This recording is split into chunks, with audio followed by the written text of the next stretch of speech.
महाराज उदयनराजे भोसले सिर्फ नाम ही काफी आहे असं एक लिलया व्यक्तिमत्व महाराष्ट्रानं बघितलेलं आहे. छत्रपती शिवाजी महाराजांचे थेट 13वे वंशज आणि सातारचे 2 वेळचे खासदार तिसऱ्यांदा पुन्हा एकदा निवडणुकीच्या रिंगणात ते उभे आहेत. आपल्यासोबत खुद्द उदयनराजे महाराज आहेत. नमस्कार सर. यावेळेसची जी निवडणूक आहे, 2दा तुम्ही खासदार झालात, तिसऱ्यांदा होऊ पाहताय. मतदारांसमोर जाताना एक रोडमॅप मतदारांना द्यावा तर तो काय द्यावा याचा तुम्ही नक्कीच विचार केला असेल. 29 वर्ष निघून गेले आणि ह्या 29 वर्षात प्रामाणिकपणे लोकांना तळहाताच्या फोडासारखं जपलं. त्यांच्या आडीनडीला संपूर्ण धावून गेलो आणि आजसुद्धा जे काल केलं तेही भविष्यकाळात त्यांची सेवा करणं. सर, राष्ट्रवादी काँग्रेसकडूनच तुम्ही 2009ची निवडणूक लढलात, 2014ची सुद्धा राष्ट्रवादी काँग्रेसकडूनच लढलात.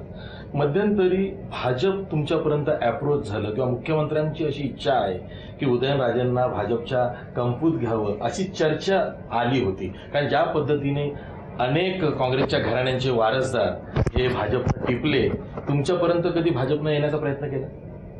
नाही, निश्चितपणे ते माझे अत्यंत चांगले मित्र तर आहेतच आणि राजकारणा विरहित माझे मित्र आहेत. पण मात्र आणि प्रत्येक पक्ष वाढवण्याचा बाबतीत बोलायचं झालं तर प्रत्येकाला वाटतं की आपला पक्ष कसा वाढेल हे प्रयत्न करणारच, स्वाभाविक आहे. पण मात्र शेतकऱ्यांच्या जो विचार पवारसाहेबांनी मांडला, कर्जमाफी असेल आणि आज जसं पाहायला गेलं तर त्यांच्या एवढा मोठा अनुभव, त्याचबरोबर शेतीबद्दल असणारं त्यांचं ज्ञान, ह्या संपूर्ण महाराष्ट्रातल्या प्रत्येक जिल्ह्यातल्या आणि प्रत्येक जिल्ह्यातल्या प्रत्येक तालुक्याबद्दल असणारी माहिती आणि एकंदरीत संपूर्ण देशाबद्दल सर्वच असणारं त्यांचं ज्ञान, अर्थात हे अनुभवाने येतं. पण आज त्यांचं मार्गदर्शन मला लाभलं आणि आज पुन्हा एकदा मी खासदारकीला त्यांच्या माध्यमातून लोकांच्या पुढे जात आहे. गेल्या काही वर्षांच्या काळामध्ये आम्ही जेव्हा मुंबईतून राष्ट्रवादी हे बीट कव्हर करतो तेव्हा असं जाणवलं की पक्ष एकीकडं आणि उदयनराजे एकीकडं. आता तुम्ही तिसऱ्यांदा लोकसभेवर जाऊ पाहताय. उद्या निवडून आल्यानंतर पक्षाबरोबर जुळून घ्याल का? कारण पक्षाला सुद्धा तुमची गरज असू शकते. एक लक्षात घ्या, मी पहिल्यापासून मी इश्यू बेस्ड माझं सोशल वर्क आहे. मी कधी राजकारण केलं नाही. केवळ राजकारण किंवा एक पदाची जोड, मग आमदारकी असू दे, ज्यावेळेस आमदार होतो त्यावेळेस, आता खासदारकी, ही लोकहिताची जी कामं आहेत ही ह्याला जास्त गती पूर्ण करण्याकरता मिळावी एवढ्याकरताच मी आज निवडणूक म्हणजे मी राजकारण कधी केलं नाही, एवढ्यासाठीच आज मी राजकारणात म्हणजे समाजकारण हा माझा मूळ पाय आहे. या तिसऱ्या टर्ममध्ये लोकसभेत उदयनराजे भोसले हे आम्हाला लोकांचे प्रश्न, सातारकरांचे प्रश्न मांडताना अधिक दिसावेत असं जर का मतदारांना वाटत असेल तर त्यांना तुम्हाला काय सांगायचं? पहिलं प्रथम तर तुम्ही एक लक्षात घेतलं पाहिजे की एकटं उदयनराजेंना निवडून देऊन काय उपयोग होणार नाही. त्याचं कारण सांगतो. कारण की आज परिवर्तनाची गरज आहे. ज्या लोकांनी मन की बातच्या माध्यमातून लोकांपर्यंत जे पोचले, ज्या सत्तेत आहेत, बहुमतात आहेत, असंही नाही की कोइलेशनमध्ये आहे किंवा मिलीजुली, असं नाही. संपूर्ण स्पष्ट बहुमत असताना लोकांनी दिलं त्यांना. कारण त्यांनी एवढ्या आत्मीयतेने लोकांना पटवून सांगितलं की आम्ही 2 कोटी तरुणांना आम्ही रोजगार देऊ. सर्वसामान्य कुटुंबांच्या खात्यामध्ये आम्ही 15 लाख जमा करू. असे ओळीने असे संपूर्ण, म्हणजे मला तर आता आठवत नाही, मला माहीत नाही की त्यांना निश्चितपणे आठवत असेल का माहीत नाही, त्यांना सुद्धा आठवत नाही. पण एवढे आश्वासनं दिले पण त्याची पूर्तता झाली नाही. का झाली नाही असं तर म्हणता येणार नाही की मिलीजुली किंवा कोएलिशन होतं त्यामुळं आम्हाला काय, स्पष्ट बहुमत होतं. हे नाही झालं. त्यामुळं आज त्यांनी मन की बात केली त्यावेळेस. आज लोकांमध्ये वावरत असताना लोकांची जे भावना आहेत, लोकांची मन की बात जी आहे ते मला जे सांगतात, तरुणांची दिशाभूल झाली.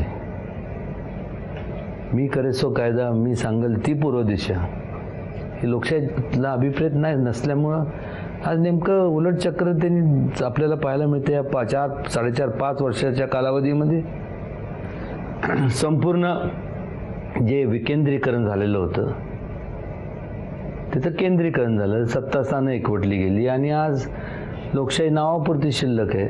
मगाशी मी सांगितल्याप्रमाणे आज ही चळवळ आहे लोकशाही पुनर्स्थापित करायची.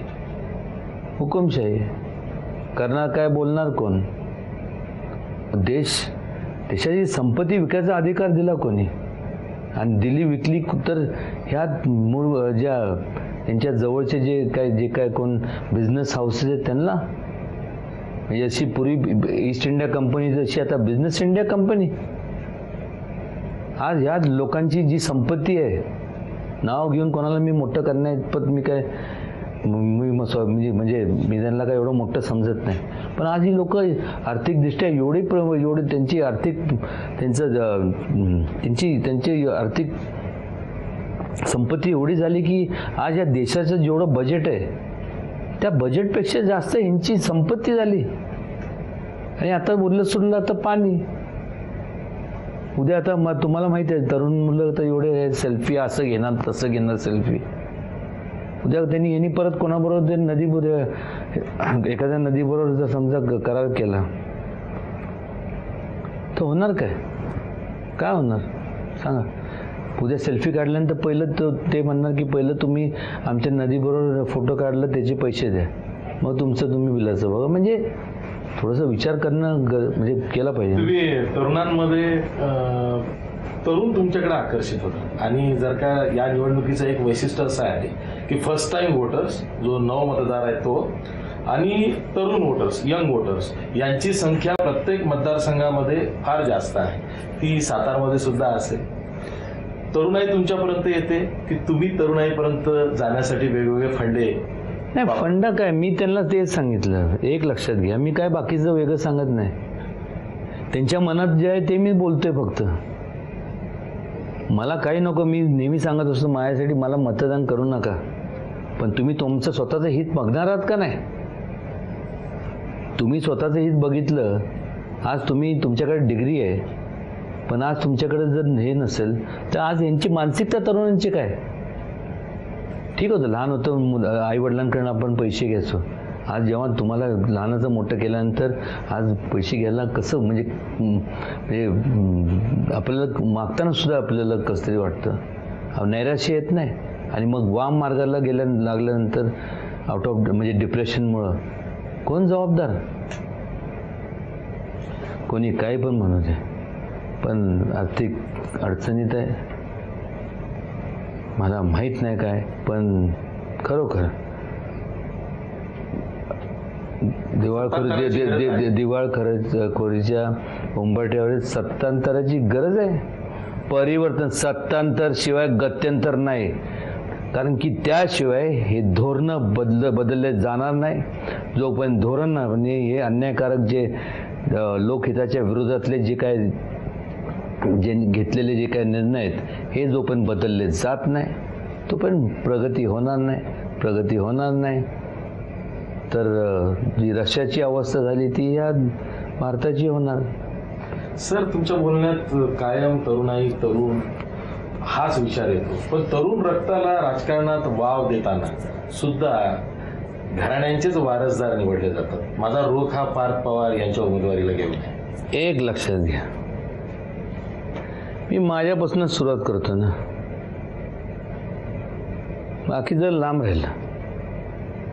राजेशाही होती, लोकशाही अस्तित्वात आली, आणि जसं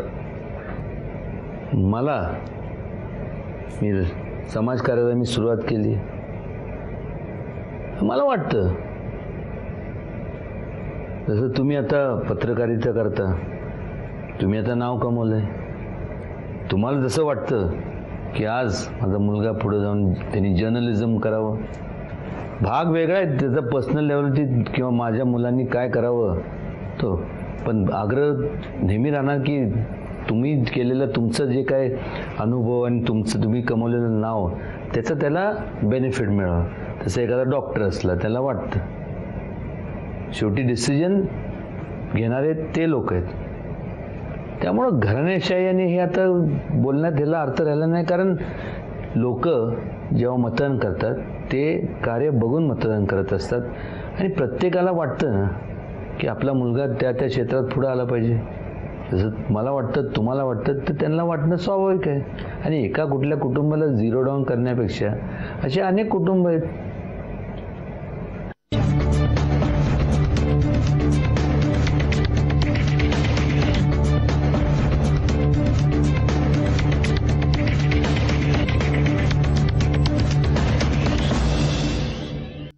इश्यूजवरतीच फोकस ठेवताना सध्या काँग्रेस राष्ट्रवादीचा जो प्रचार आहे तो रोजगाराला घेऊन आहे, किमान उत्पन्नाला घेऊन आहे, विकासाला घेऊन आहे, महागाईला घेऊन आहे, या विषयांना घेऊन आहे. दुसरीकडे भाजप जो सत्ताधारी पक्ष आहे, भाजप शिवसेना, त्यांचा प्रचार हा राष्ट्रवाद, राष्ट्रीय सुरक्षा, दहशतवाद विरोधातला लढा, म्हणजे हे असे भावनिक मुद्दे आहेत की ज्याचा रोजमर्राच्या राष्ट्र काय त्यांचे काय म्हणजे हे बघा, हे रोजगाराचे जोपर्यंत मिटत नाही.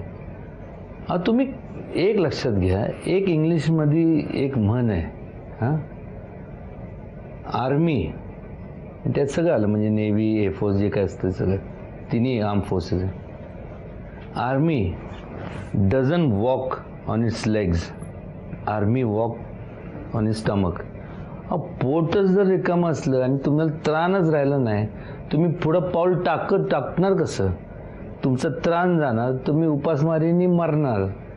हे साधं कॉमन सेन्स आहे ना. त्यामुळं मुळात तुम्ही बेसिक ह्याच्यावरती या ना, हा इश्यू आहे. उदयनराजे, तुमच्याशी बोलताना आणि तुमचं सगळं मागचा इतिहास बघितल्यानंतर, माझा इतिहास, कारकीर्द बघितल्यानंतर, बोलणं बघितल्यानंतर, आता तुम्ही खूप सर्वसमावेशक झाला. म्हणजे इतकं की एकेकाळच्या शत्रूंना सुद्धा तुम्ही आता मित्र मानता आहात, किंवा तुम्ही त्यांच्या विरोधात बोलताना सुद्धा जपून बोलतात. हा फरक कसा? अहो, तुमच्यासारखे लोक भेटले त्यामुळे मी परिपक्व झालो. आणि का वाईट मी कधी कोणाबद्दल बोललो नाही. लोकांच्या हिताच्या विरोधात ज्या वेळेस कोण एखाद्याने पाऊल उचललं त्यावेळेस निश्चितपणे मी पुढं मागं परिणामाची कदापि काळजी न करता मी माझं स्पष्टपणे मत व्यक्त केलं.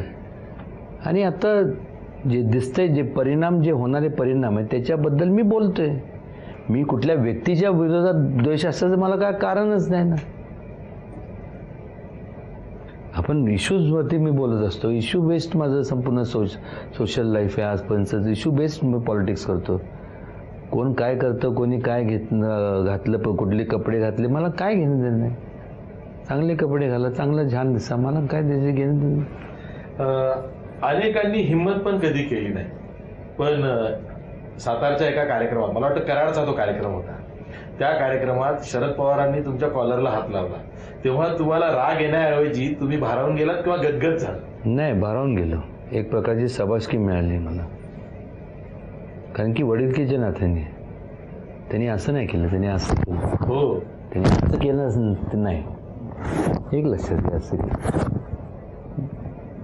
वडीलकीच्या नात्याने हात लावला. हो. तुम्ही तुमचे धाकटे बंधू शिवेंद्रराजे भोसले, ते आमदार असतात किंवा सभागृहात बोलतात, आम्ही बघतो. ते राजकारणात सक्रियही दिसतात. तुम्ही त्यांच्या राजकारणाची दिशा कशा बघता आणि स्वतःकडे कसं बघता की राजकारण तुम्ही करता तेही करता आणि आता दोघांचंही मनोमिलन झालेलं आहे, दिलजमाई झालेली आहे. नाही, तुटलीच नव्हती म्हणून दिलजमाईचा विषयच कुठं उद्भवतो. हा एकत्रच आहे ना, नाण्याचे दोन बाजू. शोलेसारखं नाणं नाही ते, छापा काटा आहे. ते छापा मी काटा, जे काय असेल ते काटा मी छापा. हे कसं होतं म्हणजे काय कसं होतं? 5 वर्ष जसं रात्रीचा दिवस होता, दिवसाची रात्र होती, तसं ते होतं. बरं, तुमच्या आता पक्षांतर्गत कोणी विरोधक नाही आहेत, सगळे मित्र आहेत. कधीच नव्हते तर. हा, तुमच्या विरोधात जे आता निवडणुकीला उभे आहेत तेही तुमचे कधी काळचे मित्रच असतील. नरेंद्र पाटील माझे मित्र आहेतच अजून, मी सांगतो ना, होते. पूर्ण लढत आहे एक प्रकारे. हे बघा, मी तुम्हाला मगाशी सांगितलं, मी इश्यूज घेऊन आलो. आता त्यांचे इश्यूज काय मला माहित नाही. मी तर मला तर एक सांगतो की त्यांनी खरंच म्हणजे आज माझ्याबद्दल पर्सनल ते म्हणतात दहशत. आता जेव्हा तुम्ही काही काम तुमच्या हातून घडलं नाही, जेव्हा आपण काम करत नाही, मी सुद्धा मला माझ्या आयुष्यातले वर्ष वेचलेत ना, एकदम धडामकीने, एकदम लगेच मला सगळं काय मिळालं नाही. एक एक करून मी समाज कार्याला लागलो. मग काम करत करत करत आज ह्याच्यावरती आलो, शिडी चढत आलो. सापशिडी खेळत होतो ना मी. 100चा आकडा असतो ना, त्याच्या अगोदर 99 असतो. 99 तर काय नाही, साप असतो. ते कुठे नेतात माहिती आहे ना. एवढं त्यांनी लक्षात ठेवावं. आम्ही शिडीत चढत आलो वरपर्यंत. हे वरनं डायरेक्ट आले ना की काय होतं, आणि त्यामुळं त्यांनी बोलावं, कधीही त्यांनी सांगावं. आजपर्यंत किती कामं केले ते म्हणतात, काय काम केलं, नुसतं कॉलर उडून कामं होतात का? कॉलर उडून कामं होतात. कॉलर मी कशा करता उडवतो ते मी तुम्हाला सांगतो. पण कामं त्यांना कसं माहीत मी केले, कारण की हे म्हणजे परमपूज्य आहेत. ते यात्रेसाठी येतात, एक यात्रेसाठी संपली की दुसऱ्या यात्रेला येतात. त्यामुळे हे यात्रेकरू आहेत. ती यात्रेसाठी स्पेशल आपण हे असतं ना, यात्रा स्पेशल, तसं आहे यांचं. त्यामुळे यांना दिसणारच नाही ना आम्ही काम केलेले. 29 वर्ष इथं आम्ही पार संपूर्ण झिजलो, पार पायाला भेगा पडल्या, तरी काम काहीच केलं नाही. काय नाही तर निदान रस्ते झिजवण्याचं तरी काम केलं, असं तरी म्हणा, काहीतरी काम केलं. आमचे टाचं झिजलं तरी ते तरी काम केलं. आणि दहशत, ठीक आहे, आता काय त्यांना शेवटी व्यक्ती स्वातंत्र्य आहे. ते जरी बोलले, माझे मित्र आहेत. आणि अण्णासाहेब पाटलांच्या त्याबद्दल ते म्हणतात की अण्णासाहेबांचा विचार मान विचार त्यांनी दिला. असंघटित कामगारांना संघटित करून त्यांना त्यांचं सुरक्षितता जेव्हा केली, हा विचार दिला. पण यशवंतराव चव्हाण, वसंतराव नाईक, वसंतराव पाटील, आदरणीय पवारसाहेब, ह्या लोकांचा कायदा कोणी केला? ह्या लोकांनीच केला ना. यांचं योगदान काहीच नाही, म्हणजे आमचं काहीच नाही. हे असतात मुंबईसारख्या ठिकाणी, औरंगाबाद, आपलं सगळं गावाकडं आम्ही संपूर्ण सगळ्यांचे हे करतो. म्हणजे माथाडी काय वेगळं ते सारखं जे भासतं, आम्ही माथाडी आणि हे आम्ही वेगळं. त्या ठिकाणी सगळं घरचं. माथाडी म्हणजे काय? माथ्यावरती राहणारा आणि माथं म्हणजे उजं वाहणारा, त्याला माथाडी. पण डिग्निटी ऑफ लेबर मध्ये मला सुद्धा मी मानतो ना. उद्या तर जातो ना मी, तर आता मी फॉर्म भरणार आहे. आता मला पण द्या, मला बॅच द्या, काय असेल ते. मी सुद्धा मी काम करायला तयार आहे काय त्यात काय लाज काय वाटायची?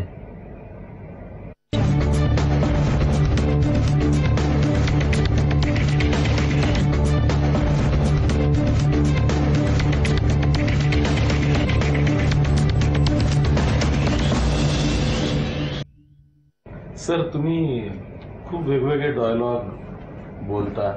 हे डायलॉगसाठी काय तुम्ही अशा चित्रपट बघता की हे डायलॉग तुमच्यापर्यंत येतात, किंवा तुम्ही चित्रपट बघता बघता ते डायलॉग हेरता? हे कसं काय होतं? म्हणजे हे इतकं सहज होतं की म्हणजे मी चित्रपट फारसा बघत नाही. मी पण बघत नाही. पण मग तुमचे डायलॉग कसे येतात? म्हणजे तुम्ही सलमान खानचा एक डायलॉग म्हणता. ते सलमान खान माझा डायलॉग मारला नाही कशावरनं? हो, तसंही असू शकतं. मग सारखं आपलं त्यांचं मी कॉपी, म्हणजे कॉपी मी करायची, त्यांनी कॉपी केलं नाही कशावर. म्हणजे तो डायलॉग तुमचा आहे, तो तुम्ही नेहमी म्हणता. मग कोणाचं आहे? एक बार ठाण लिया तो क्या. ठाणबिण नाही. मग काय ते? एक बार जो कमिटमेंट कर दी तो मैं अपनी खुद की भी नहीं सुनता. त्यांच्याकडे मीडिया आहे. तुम्ही लोकशाहीतला चौथा स्तंभ आहे ना. लाईट, कॅमेरा, ॲक्शन त्यांच्यावरती आहे ना. त्यामुळे आम्ही तिथं डोंगरावर जाऊन हा डायलॉग मारला ते कोणाला ऐकू आलं नाही. ह्यांचा मात्र आला लगेच, रिटेक बिटेक सगळं झाकासपैकी. मग सगळ्यांनी म्हणायचं तुम्ही कॉपी केलं. अरे वा, कॉपी, मी आलो कॉपी करून. सर, दिलेला शब्द पाळणं हे जबाबदारीतून येतं, म्हणजे तुमच्या स्तरावरती ते आणखीन जास्त जबाबदारीत नाही? हो, मग निश्चितपणे. आता काय मला सांगा ना, एकदा तुम्ही खोटं बोलणार, दुसऱ्यांदा फसवेगिरी करणार, परत हे बोलणार. एक लक्षात घ्या, जेव्हा आपण बोलतो, जेव्हा खरं बोलतो त्याला एकच, त्याच्यातलं एक चांगलं असतं की जे बोललेलं आहे ना ते आठवावं लागत नाही आपल्याला, काय बोलले ते खरं असतं.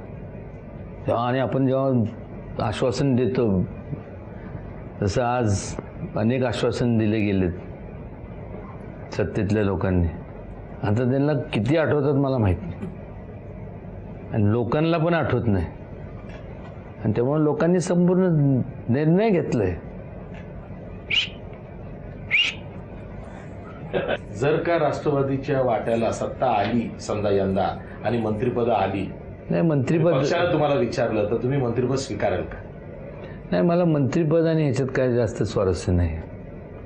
चार भिंतीत असेही मला बसून बोर होतं.